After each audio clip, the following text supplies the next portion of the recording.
Welcome to BRK news. So Guillain Barre syndrome మహారాష్ట్రలో అనిపించిన ఒక వింత వ్యాధి. అయితే అక్కడ చాలా కేసెస్ నమోదయ్యాయి. ఒక 1 వీక్‌లోనే 101 కేసెస్ అన్నారు. సో 1 డెత్ కూడా జరిగిందండి. సో అదే ఇప్పుడు తెలంగాణలోని సిద్దిపేట జిల్లాలోని యువకుడికి ఈ గిలియన్ బారే సిండ్రోమ్ వచ్చింది. పాజిటివ్‌గా నమోదైంది అని అంటున్నారు. సో ఆ యువకుడు హైదరాబాద్‌లోని ఒక ప్రముఖ హాస్పిటల్‌లో ట్రీట్మెంట్ కూడా తీసుకుంటున్నాడు అంటున్నారు. అసలేంటి గిలియన్ బారే సిండ్రోమ్? ఎందుకొస్తుంది? రాకుండా జాగ్రత్తలు ఏం తీసుకోవాలి? వస్తే ట్రీట్మెంట్ అంటే ఏముంది? సో దీని లక్షణాలు ఎలా ఉన్నాయి? సో వివరాలు తెలుసుకుందాం. ఇప్పుడు మనతో పాటు ఉన్నారు ప్రముఖ internal medicine specialist doctor Shankar Prasad గారు. డాక్టర్ గారు నమస్తే అండి. డాక్టర్ గారు గిలెన్ బారే సిండ్రోము సో ఇది మహారాష్ట్రలో అనిపించింది. అక్కడ 101 కేసులు నమోదయ్యాయి. అలా చెప్పారు. అక్కడ డెత్ కూడా ఒకటి జరిగిందని. ఇప్పుడేంటంటే తెలంగాణలోని ఒక యువకుడికి కూడా వచ్చింది. సిద్దిపేట జిల్లాలో అతనికి సో అతను 29 ఇయర్స్ ఆఫ్ ఏజ్ అంటున్నారు. అసలేంటిది? దీని లక్షణాలు ఎలా ఉంటాయి? ఇది ట్రీటబులేనా? గిలియన్ బారే సిండ్రోమ్ అనేది అది కంటేజియస్ కానే కాదండి. Okay, to be precise exact reason అనేది మనకి తెలియదు ఈ జబ్బు ఎందుకు వస్తుంది. కామన్ కాజెస్ ఎలా ఉంటాయంటే మొదలు ఏదో ఒక ఇన్ఫెక్షన్ వస్తుంది. ఈ మొదలు వచ్చే ఇన్ఫెక్షన్ కొంతమందికి జలుబు కావచ్చు, కొంతమందికి దగ్గు కావచ్చు, లంగ్ లో ఇన్ఫెక్షన్ కావచ్చు, అలానే కొద్దిమందికి వాంతులు, విరేచనాలు, కడుపులో నొప్పి కావచ్చు, లేదా గ్యాస్ట్రోఎంటరైటిస్ కావచ్చు. ఖచ్చితంగా ఒక ఇన్ఫెక్షన్ తోనే ఇది వస్తుందని ఏం లేదండి.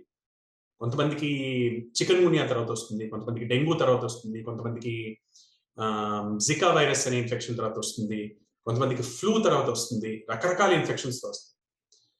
జనరల్ గా ఏంటంటే ఈ క్యాంపైలోబాక్టర్ జెజునే అనే ఒక స్టమక్ కి సంబంధించిన ఇన్ఫెక్షన్ దాంతో కానీ లేదా రెస్పిరేటరీ ఇన్ఫెక్షన్స్ తోటి కానీ రావటం ఇది తరచు జరుగుతుంటుంది.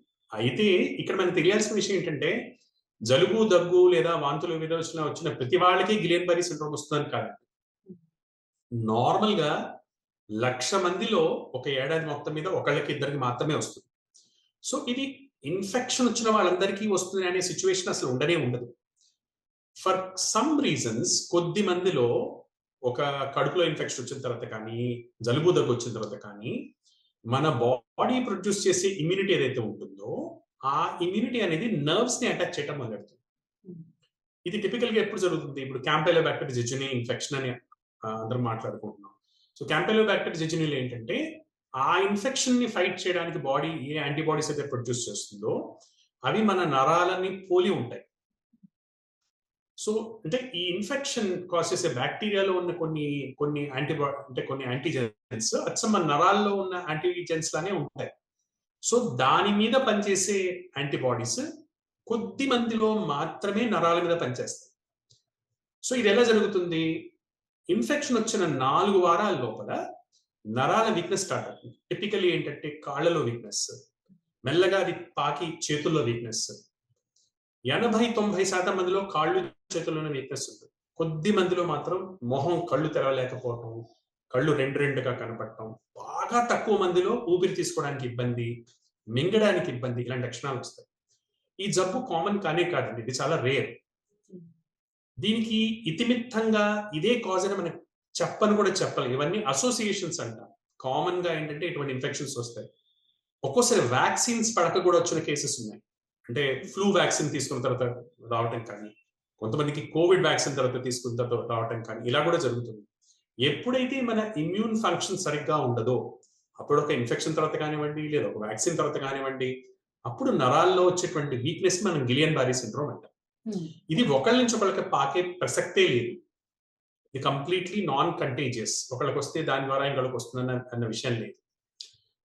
పూణేలో జరిగిన విషయం ఏంటంటే ఒక 100 కేసెస్ దాకా సడన్ గా వచ్చాయి. నార్మల్ గా 100 కేసెస్ ఒకే సీజన్ రావడం అనేది చాలా అరుదు. ఇంతకుముందు అనుకున్నట్టు ఇప్పుడు 1,00,000 మంది జనాభా ఉంటే ఒకరికి ఇద్దరికి రావడం జరుగుతుంది సంవత్సరం మొత్తం మీద. అలాంటిది ఒకే ఒక వారంలో లేదా ఒక నెల రోజుల్లో సడన్ గా ఒక 100 కేసెస్ రికార్డ్ అయ్యాయి జస్ట్ పూణే నుంచి. అది ఒకే ఒక ఏరియా నుంచి. దానికి కారణాలు ఏంటి అని వెతికితే వాళ్ళు చేసిన టెస్టింగ్ లో కూడా ఇప్పటికీ కన్క్లూజివ్ గా ఇది తేలలేదండి. మహారాష్ట్ర హెల్త్ మినిస్టర్ ఏంటండి వాటర్ వల్ల that is the most likely suspected cause. అంటే మహారాష్ట్ర హెల్త్ మినిస్టర్ ఇచ్చిన స్టేట్మెంట్ అది.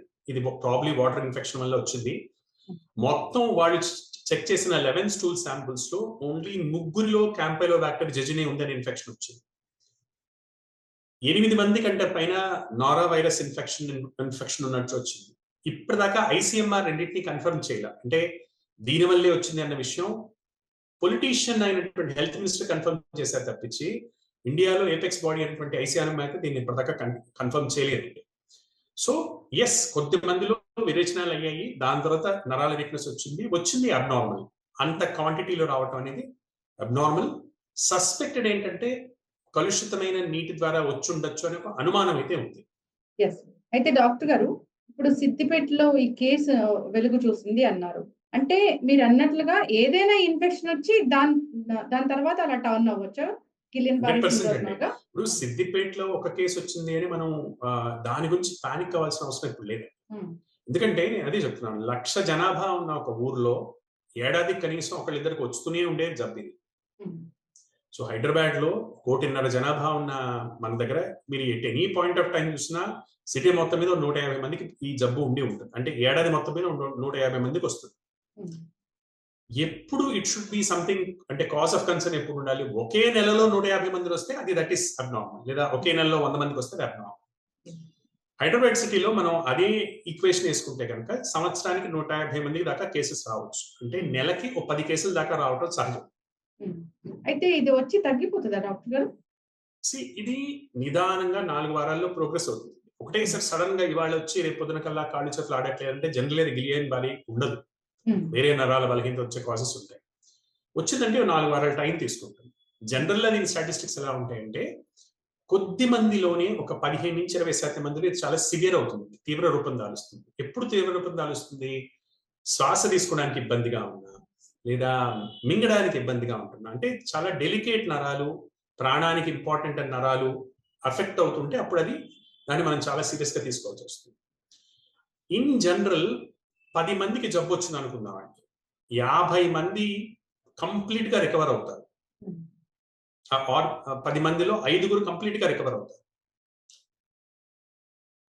8 మంది ఏడాది లోపల కనీసం వాళ్ళంతా వాళ్ళు నడిచే పరిస్థితికి అయితే ఖచ్చితంగా వస్తారు. ఒక ఇద్దరిలో మాత్రం, ఒక్కళ్ళలో మాత్రం సివియర్, అంటే కాళ్ళు చేతులు పూర్తిగా ఫంక్షన్ చేయకపోవడం అలాంటి పరిస్థితి వస్తుంది. సో విచ్ మీన్స్ 100 మందిలో 10% మందిలో ఇది చాలా ఇబ్బంది పెట్టే జబ్బు. డెత్ అనేది 100లో ఒకళ్ళకి ఇద్దరి కంటే ఎక్కువ ఉండదు. ఇది జనరల్ స్టాటిస్టిక్స్. అయితే మనం చూసాము మహారాష్ట్రలో 1-2 డెత్స్ కూడా జరిగాయి. కరెక్ట్. 101 కేసుల్లో ఒక డెత్ రిపోర్ట్ చేశారు ఇప్పటిదాకా. సో సేమ్ స్టాటిస్టిక్ నేను అది చెప్తున్నాను, 100లో మాక్సిమం 1-2 డెత్స్ కంటే ఎక్కువ ఉండవు. అయితే డాక్టర్ గారు, ఇప్పుడు ఎవరు దీని గురించి చాలా జాగ్రత్తగా ఉండాల్సిన అవసరం ఉంది? అదే అండి, అంటే అన్ఫార్చునేట్లీ ఇది డెఫినెట్ గా ఈ కేటగిరీలోనే వస్తుంది అన్న ఇన్ఫర్మేషన్ అయితే లేదండి. ఓకే, అంటే ఇట్ ఈస్ నాట్ నోన్. ఇప్పుడు మనం ఇప్పటి స్టాటిస్టిక్స్ చూసాం అనుకోండి, ఇప్పుడు పూణేలో జరిగిన విషయాలు చూసాం అనుకోండి, ఎక్కువగా కొంచెం యంగ్ వాళ్ళలో వస్తుంది. మోర్ దెన్ 50% కేసెస్ ఏంటంటే 35 సంవత్సరాల కంటే లోపల వాళ్ళకి వచ్చింది. 9 సంవత్సరాలు 10 సంవత్సరాల పై చిలుపు నుంచి 30 సంవత్సరాల లోపల వాళ్ళకి వచ్చింది. ప్రతిసారి అలానే జరుగుతుంది అంటే జరగదు. సో యాజ్ ఆఫ్ నౌ ఇదిగో ఈ కేటగిరీ వాళ్ళు బాగా జాగ్రత్తలు తీసుకోవాలి అనేది లేదండి. ఏదైనా కోమార్బిడిటీస్ ఉన్నాయి, ఇమ్యూనిటీ తక్కువ ఉంది, అలాంటి వాళ్ళకి ఏమైనా ప్రత్యేకమైన జాగ్రత్తలు ఉంటాయా? ఇది యాక్చువల్లీ ఇమ్యూనిటీ తక్కువ ఉండి వచ్చే జబ్బు కాదండి, ఇమ్యూనిటీ ఎక్కువ వచ్చే జబ్బు, ఆర్ ఇమ్యూనిటీ తేడాగా పనిచేయటం వల్ల వచ్చే జబ్బు. ఇమ్యూనిటీ తగ్గితే ఈ జబ్బు రాదు. ఫర్ ద సింపుల్ రీజన్, దీంట్లో జరిగేది ఏంటంటే యాంటీబాడీస్ అనేవి కొంచెం ఎక్కువగా ప్రొడ్యూస్ అయ్యి అవి నర్వ్స్ అటాక్ చేస్తున్నాయి. దీంట్లో ట్రీట్మెంట్ కూడా చాలా ఇంట్రెస్టింగ్ గా ఉంటుంది. ఇమ్యూనిటీని తగ్గించడానికి వాళ్ళ బ్లడ్ ని ప్లాస్మా ఎక్స్చేంజ్ చేస్తారు, ఉన్న బ్లడ్ ని తీసేస్తారు. బ్లడ్ లో రక్త కణాలని పక్కన పెట్టి బ్లడ్ లో నీటిలాగా ఉండే భాగాన్ని తీసేస్తారు. సో ఒక రకంగా ఇమ్యూనిటీని తగ్గిస్తారు. మెయిన్ గా ప్లాస్మా ఎక్స్చేంజ్ కానీ లేదా ఐవిఐజైన్ ఇంజెక్షన్స్ వస్తాయి. ట్రీట్మెంట్ అందరికీ అవసరం పడదండి. ఎవరైతే జబ్బు వచ్చింది చాలా ఫాస్ట్ గా ప్రోగ్రెస్ అవుతుంది, వితిన్ 24 hours వాళ్ళకి చాలా ఫాస్ట్ గా ప్రోగ్రెస్ అవుతుంది, ఊపిరి తీసుకోవడానికి ఇబ్బంది వస్తుంది, లేదా వాళ్ళకి సివియర్ 4 వారాలైనా వాళ్ళు రికవర్ కావట్లేదు, ఇలా కొన్ని సబ్సెట్ మనం ఇంతకుముందు అనుకున్నట్టు 50% మందిలో వితిన్ కొన్ని రోజుల్లోనే వాళ్ళంతా వాళ్ళు రికవర్ అయ్యే ఛాన్సెస్ కూడా చాలా ఎక్కువ ఉంటాయి. ఎవరైతే రికవర్ కావట్లేదో, ఎవరిలో ఫాస్ట్ గా పెరుగుతుందో, ఎవరిలో ఊపిరి తీసుకోవడానికి ఇబ్బంది అవుతుందో అటువంటి వాళ్ళలో మాత్రం వాళ్ళకి ట్రీట్మెంట్ మనకి ట్రై చేయాల్సి వస్తుంది వాళ్ళకి. దాంట్లో కూడా ఈ 2 పాసిబిలిటీస్ లో ఏదన్నా ఉంటాయి. ఐవీఐజీ ఇంజెక్షన్స్ కొంచెం ఎక్స్పెన్సివ్ గా ఉంటాయి. సో ఐవీఐజీ ఇంజెక్షన్స్ కానీ లేదా ప్లాస్మా ఎక్స్చేంజ్ కానీ. ప్లాస్మా ఎక్స్చేంజ్ కావాలంటే ఆ ప్రాపర్ ఫెసిలిటీస్ కావాలి మనకి. బ్లడ్ బ్యాంక్ ఒకటి ఉండాలి, చిన్న హాస్పిటల్స్ లో అవ్వకపోవచ్చు, ఇలాంటి ఇది ఉంటాయి. సో చేసే సెట్టింగ్ బట్టి అదా డిసైడ్ చేసుకొని చేయడం వలన జనరలీ గుడ్ రిజల్ట్స్ ఉంటాయి. మనం అనుకున్నట్టు 80% people more or less complete గా రికవర్ అవుతారు. ఖచ్చితంగా డాక్టర్ గారు. సో భయపడాల్సిన పని లేదు, కానీ ఏదైనా ఈ 4 లక్షణాలు కనిపించాయి, డాక్టర్ దగ్గరికి వెళ్ళండి అంటే. జనరల్ గా మాలాంటి వాళ్ళు ఫీవర్ వస్తే డాక్టర్ దగ్గరికి వెళ్ళి ట్రీట్మెంట్ కోసం అయితే వెళ్ళరు. ఫీవర్ ఒక 5-6 రోజులు మేము మెడికల్ షాప్ నుంచి మందులు వేసుకొని 5-6 రోజుల తర్వాత తగ్గకపోతే వెళ్తాము. అట్లా కాకుండా ఏదైనా ఒక 4-5 లక్షలు కనిపించాయి, మీ డాక్టర్ దగ్గరికి వెళ్ళండి, ఇప్పుడు కొంచెం ఇలా కనిపిస్తూ ఉంది కాబట్టి అంటే ఏమైనా ఉంటుందా డాక్టర్ లక్షణాలు? తప్పకుండా. Actually it's a good question. దీంట్లో మనం యాక్చువల్ గా తీసుకోగలిగిన ఇప్పుడు మనం ఎక్కువగా చెప్తుంది ఏంటంటే, అందరు చెప్తుంది ఏంటంటే గ్యాస్ట్రోఎంటరైటిస్ కోసం నీళ్లు కాచి చల్లార్చి నీళ్లు తీసుకోండి, లేకపోతే సేఫ్ వాటర్ తాగండి, చేతులు కడుక్కోండి అని చెప్తున్నారు. ఇవి డెఫినెటివ్ కాదండి. అంటే ఓకే, గ్యాస్ట్రోఎంటరైటిస్ వచ్చి కొంతమందికి వచ్చింది, దట్ ఈస్ ఫైన్. బట్ అది చేసినంత మాత్రం జీబీఎస్ రాదు అని ఎక్కడ లేదు. యాక్చువల్ గా మనం చేయగలిగింది ఏంటంటే, జబ్బు లక్షణాలు కనిపిస్తే తొందరగా వెళ్ళి చెకప్ చేయించుకొని తొందరగా ట్రీట్మెంట్ తీసుకోవడం అనేది it is the best thing. So జబ్బు లక్షణాలు ఏంటి? ప్రాథమికంగా చాలా మందిలో కాళ్లలో వీక్నెస్ కానీ, సడన్లీ కాళ్ళు పట్టు తప్పిపోవడం, చెప్పులు వేసుకోలేకపోవడం, 2 కాళ్ళలో ఒకటేసారి స్టార్ట్ అవుతాయి. చెప్పులు వేసుకోలేకపోవడం, కాలు నడుస్తుంటే మడత పడుతుండటం, కాళ్ళలో స్పర్శ తగ్గిపోవడం, నుంచోలేకపోవడం, ఇవాళ కాళ్ళు పాదాల్లో పట్టు తప్పింది, ఒక 3-4 రోజుల్లో కింద కూర్చొని లేవడానికి ఇబ్బందికి రావడం, కూర్చోలేకపోవడం, అలానే చతికిలు పడిపోవడం.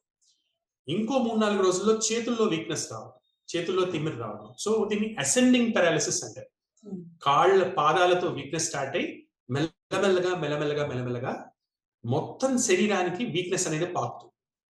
ఇది జనరల్ గా చూసారు. కొద్ది మందిలో మాత్రమే వీక్నెస్ అనేది మొహంలో కానీ, కనురెప్పలు కొట్టలేకపోవటం, నోట్లో నుంచి లాలాస్రావం వస్తూనే ఉండటం, ఊపిరి తీసుకోవడానికి కూడా ఇబ్బంది అవటం ఇది కనబడుతుంది. ఇంకా కొద్ది మందిలో అటోనామిక్ ఫీచర్స్ అంటాం, అంటే బీపీ చాలా హై అవటం, బీపీ చాలా లో అవటం, హార్ట్ రేట్ ఎక్కువగా ఉండటం, చెమట్లు అబ్నార్మల్ గా పట్టడం, లేదా చెమట పట్టకపోవటం, ఇలాంటి లక్షణాలు కనబడుతుంటాయి. ముఖ్యంగా బండ గుర్తు అంటే మాత్రం పాదాలలో వీక్నెస్ స్టార్ట్ అయ్యి 2 పాదాలలో మెల్లమెల్లగా 1-2 రోజుల్లోనే కాళ్ళంతా వీక్ గా అయిపోతున్నాయి, అంటే పట్టు ఉండట్లేదు, నుంచోలేకపోతున్నారు, చేతుల్లో పట్టు తప్పుతున్నారంటే వెంటనే హాస్పిటల్కి వెళ్ళి ఇవాల్యుయేట్ చేసుకుంటే దీనికి కొన్ని స్పెసిఫిక్ టెస్ట్స్ ఉంటాయి. ఒకటి ఈఎన్ఎంజీ కానీ, నర్వ్ కండక్షన్ కానీ, ఒకటి వెన్నుపూసల నుంచి నీరు తీయటం అనేది ఒకటి. మొదలు డాక్టర్ ఎగ్జామిన్ చేసి అన్ని కాళ్ళు, 2 చేతులు 2 కాళ్ళలో వీక్నెస్ ఉంది, రిఫ్లెక్సెస్ అనేవి లేవు, ఏ రిఫ్లెక్సియా అండ్ ఫ్లాసిడ్ క్వాడ్రిపెరిసిస్ ఉన్నాయి అంటే కనుక నర్వ్ కండక్షన్ టెస్ట్ చేసుకొని దాంట్లో కూడా సజెస్టివ్ గా ఉంది అంటే అప్పుడు వెన్నుపూసల నుంచి వాటర్ తీసి ఆల్బినో సైకలాజికల్ డిసోసియేషన్ అంటారు, అంటే ప్రోటీన్ పెరుగుతుంది, సెల్స్ పెరగవు, అది కనపడుతున్నప్పుడు ఇది గిలియన్ బారీగా మనం నిర్ధారణ చేసుకోవచ్చు. అలా నిర్ధారణ చేసుకుంటే కనుక తొందరగా ట్రీట్మెంట్ తీసుకుంటే దానికి recovery chances are very good. Thank you so much doctor గారు. సో అంటే జనరల్ గానే విన్నాం ఏంటంటే వెంటిలేటర్ వరకు వెళ్తారు, అట్లా అనేసరికి భయపడుతూ ఉన్నారు. సో కేసు ఇక్కడ కూడా వచ్చిందంటే అంటే హ్యూమన్ టు హ్యూమన్ కాంటాక్ట్ వల్ల కూడా వస్తుందా అనే భయం కూడా ఉంది. సో జాగ్రత్త, మీరు చాలా చక్కగా చెప్పారు. అలా అవ్వదు, ఏదైనా ఇన్ఫెక్షన్ వల్ల వస్తుంది ఇది అని జాగ్రత్తలు ఇన్ఫెక్షన్ కి మన బాడీ అబ్నార్మల్ గా రియాక్ట్ అయితే వస్తుంది, అది వాళ్ళ ఇమ్యూన్ స్వభావం బట్టి ఉంటుంది. దాన్ని ఇదే రీజన్ అని మనం చెప్పలేము. అయితే ఇన్ఫెక్షన్ వచ్చినప్పుడు కొంచెం తేలిగ్గా అరిగే ఆహారం తీసుకోవటం, సింపుల్ గా అరిగే వస్తువులు తీసుకోవటం మంచిదేమో నా పర్సనల్ అభిప్రాయం. ఖచ్చితంగా డాక్టర్ గారు. డాక్టర్ గారు, లాస్ట్ క్వశ్చన్ అండి, అంటే ఇన్నేళ్ళ ఎక్స్పీరియన్స్ లో ఎప్పుడైనా ఇలాంటి ఒక కేసు అనేది చూసారా అండి? గిలియన్ బారీ కామన్ అండి, అంటే దీన్ని ఎలా చెప్పాలంటే దిస్ ఇస్ నాట్ అన్కామన్, అంటే చాలా ఫ్రీక్వెంట్ గా వస్తుంటాయి గిలియన్ బారీ సిండ్రోమ్స్ అనేవి. ఇది మెడికల్ గా రేర్ డిసీజ్ కాదు, కనపడుతూనే ఉంటాయి. నేను చెప్తున్నాను కదండి, అంటే at any point of time Hyderabad లో మనకి యావరేజ్ తీసుకున్న 150 కేసులు డయాగ్నోస్ అవుతూనే ఉంటాయి ప్రతి సంవత్సరం. సో గిలియన్ బారీ అనేది కామన్ గా చూస్తూనే ఉంటారు, ప్రతి ఒక్క వైద్యుడు ఖచ్చితంగా చూసేటువంటి జబ్బు. వ్యాక్సిన్ అలాంటి ఏం లేదు. ఇక్కడ వ్యాక్సిన్ వల్లే ఈ జబ్బు వస్తుంది. చాలా మందికి వ్యాక్సినేషన్ తర్వాత వచ్చే జబ్బు ఇది. సో దీనికి వ్యాక్సినేషన్ అంటూ లేదండి. ఇది immune mediated response. So immunity సరిగ్గా పనిచేయకపోవడం వల్ల, అబ్నార్మల్ గా పనిచేయడం వల్ల వచ్చేటువంటి ఈ జబ్బు ఇది. Yes. సో దీనికి వ్యాక్సినేషన్స్ అనేవి అలా ఏమి ఉండవండి. ఇన్ఫాక్ట్ వ్యాక్సినేషన్స్ వల్ల వస్తుంది అని ఒక అనుమానం. Yes. చాలా చక్కటి ఇన్ఫర్మేషన్ డాక్టర్ గారు. చాలా కంగారు పడిపోతూ ఉన్నాము. అంటే వచ్చిందంటే ఇక్కడ అంతా స్ప్రెడ్ అయిపోతదేమోనని చక్కటి ఇన్ఫర్మేషన్ అందించారండి. అందరూ కూడా షేర్ చేసుకోవాలని కోరుతున్నాను. ఇన్ఫర్మేషన్ అండి. ధన్యవాదాలు. రైట్. Thank you.